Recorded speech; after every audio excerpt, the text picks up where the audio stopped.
Hey guys, I've got the perfect bathroom here to show you just how easy modern epoxy grouts can be to use these days. It's a good mix with large format wall tiles, plank effect floor tiles and even some glass mosaics. So there's plenty of joints to test out the grout. Now epoxy grout is a two-part system. You've got the resin and the powder, and here I've got a few tubs ready for this bathroom job. With the advantages of epoxy grout being completely waterproof, very strong, stain proof, hygienic, and these days available in a wide range of colours, it's becoming more and more popular for bathroom and floor installs, even though it takes a bit more time to use. But here's the secret weapon that makes a huge difference. This is Fugawash, a detergent additive that goes into your cleaning water, and it makes washing off the grout so much easier. It's one of the reasons I've kept going back to Kerakoll Fugalite. These days other brands have started offering similar kits and additives, but this one's always been my go-to epoxy grout, especially with over 20 colours.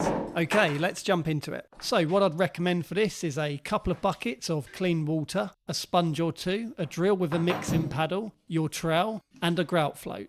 Then we've got our detergent wash, a tub of epoxy grout and a spare bucket if needed. First up, I add a cap of the detergent to each bucket of water. I use one for dirty washing and one for a clean wash. You'll find most epoxies are separated like this with the powder and resin. And all you have to do is basically mix them together in their current pot or a fresh bucket. And that's where the drill and paddle come in. So in goes the resin, and it's just good to mention I'd recommend wearing gloves for this, as epoxy can stain your hands quite a bit, especially with darker colours like this charcoal here. Then just give the two parts a good mix to get a nice smooth consistency just like this. Now this is a 3 kg tub of grout, and once mixed it has an open time of about 45 minutes. So you've got to work at a reasonable pace to not waste any mixture. What you'll find with epoxy grout compared to cement grout is it's a lot stickier. It doesn't flow as easily. I'm just using an old rubber grout float here, as I know I'll be chucking it in the bin after, but you can get more harder, specifically designed grout floats to help remove more excess. But my advice would be just use it like normal grout. Use the nose of the float if it's easier, then just pass through with the side of the float to remove excess and trapped air. Now this is where epoxy grout used to be quite horrifying for people, because not as much excess comes off compared to cement grout. This is when you start thinking, oh my god, how am I going to get this off? But don't fear, stay within that 45-minute window and you'll be fine. You can see here I've grouted all of this wall and the glass mosaic before washing off, which probably took about 15 to 20 minutes. Now, using a bucket of water and a sponge for the first dirty wash, I'm just rubbing over the joints to start removing the excess. I keep flipping and rinsing the sponge as usual, and I'm just filling in any pinholes as I go. You can see with a few wipes over, the detergent really does the job and starts to break down the excess on the surface. I'm just being very gentle to not wash out the joint, as it's only been about 20 minutes. I just want to get the worst off the surface with this wash. Even though water doesn't affect the grout like it would with normal cementitious grouts, you still want to keep your sponge nice and ringed out so it doesn't pull the grout out of the joint. And saying that, even though this is pretty straightforward, I would recommend having some experience of grouting before taking it on, but follow this and you should be fine. You can see how quick that was to wash off this bit of the wall, and you're safe once you get to that stage. With the glass mosaic here, it looks like the grout's been left there for about an hour, but in reality it's only been about 30 minutes, but it's starting to dry.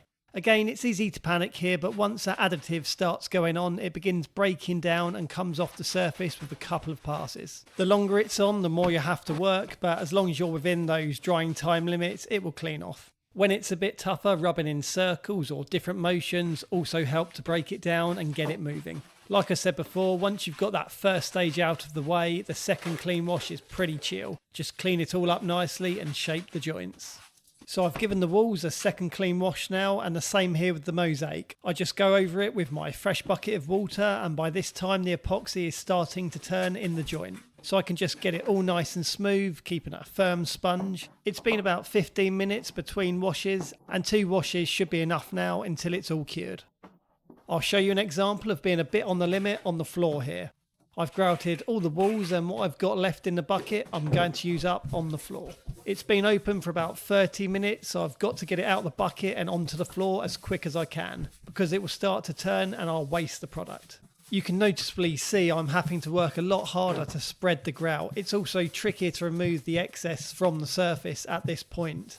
So just be aware of this, if the grout has been left in the pot for a while, it will get a lot harder to put on and remove. And I can tell you I was working up a nice sweat here, but I was very determined to use up all the grout. For peace of mind, I leave this about 5 minutes before removing it off the surface straight away, as I can sense it's starting to go off. But once again, the trusty solution starts breaking it down. You've got to work hard, but with a bit of elbow grease, it starts coming off. I even use my finger a bit to start breaking it down for easier sponging, and you can see I'm really working the sponge in different directions. But once you've got that first layer off, you can relax and have a nice, well-deserved cold drink. I wouldn't recommend leaving it this long usually, but just to show you it's still perfectly fine to remove, you may just build up a bit of a sweat. You can also get this in smaller size tubs as well, so you can work at your own pace, which will make it a lot easier. And you can see here, even after some serious rubbing on that first wash, the joint still looks pretty decent. It hasn't rubbed out or spoiled the joint at all. For this last bit, I mixed up my third and final bucket to complete the floor. And since it was fresh, it was so much easier to apply. After about 10 minutes, this easily washed off. So that's the dirty wash on the floor done. I leave it another 10 or so minutes, then go in with a clean wash using fresh water and the detergent. Same again, I'm just making sure I hold my sponge tight, going across the joint like I would with normal grouting. You can see here I'm just picking off the last bits of residue and shaping the joint nicely.